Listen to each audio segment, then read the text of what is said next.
teen singer sat down with me for her first TV interview since heading to treatment and starting over. She also had some shocking things to say about the pressure she was under, like many other former child stars, the toll it took on her, and what got Demi through it all.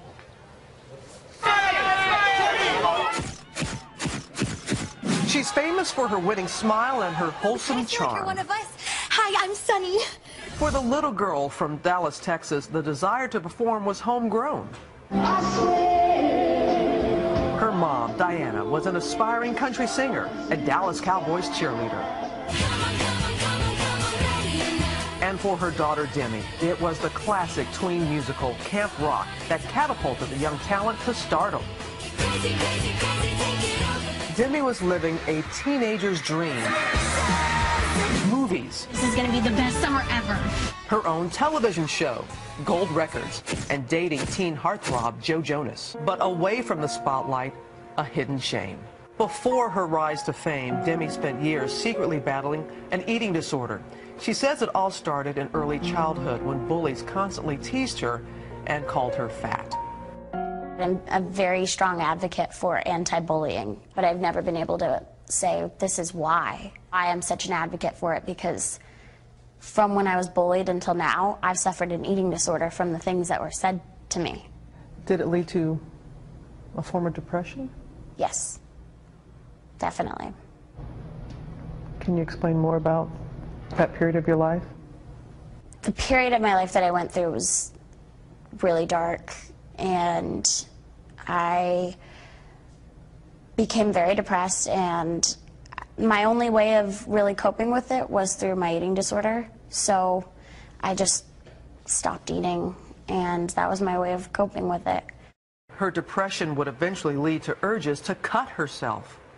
I've suffered from cross addictions over the past few years. I was trying to control my eating disorder, trying to get help for it. And when I was taking care of those things, the urges to do that came up. Yeah.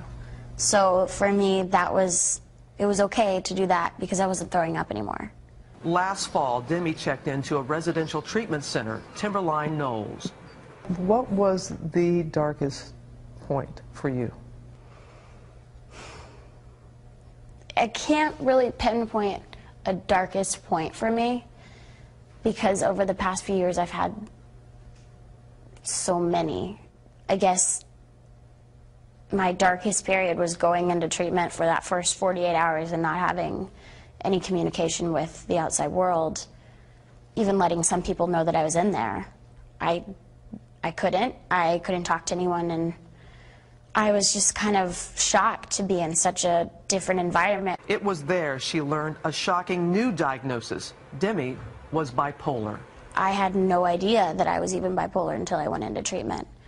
I was actually manic a lot of the times that I would take on workloads, and I would say, yes, I can do this, I can do this, I can do this. I was conquering the world, but then I would come crashing down, and I would be more depressed than ever. During 3 months of inpatient treatment, Demi learned new ways to manage her emotions. Today I'm learning how to cope with issues and cope with urges and things like that in healthy ways. Like I've picked up knitting. Who would ever thought that I knit on a Saturday night, watching TV? I totally do. I'm a knitter. Lovato says it was the thought of her little sister Madison, the young star of Desperate Housewives, that got her through her darkest days of treatment. I had to think of her all the time when it was really, really rough, but I just kept thinking, okay, set this example for your little sister. And even though it may be hard to wake up in the morning, there were days where I just didn't want to get out of bed. And looking at a picture of my little sister on my little bulletin board was one of the main things that kept me going. For Demi, there is hope for all in what she once battled alone.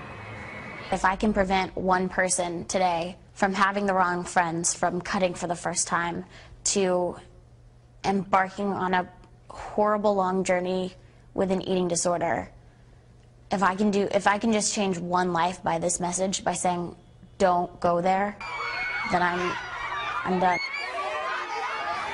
Boy, there's really a girl you see struggling to figure herself out right there. And it's touching the way that, she got that strength by thinking about her sister. Yes, her little sister, who's also an actress, and that's what she wanted to do, be an example for her. And her father, Demi's father, was there when I was doing the interview.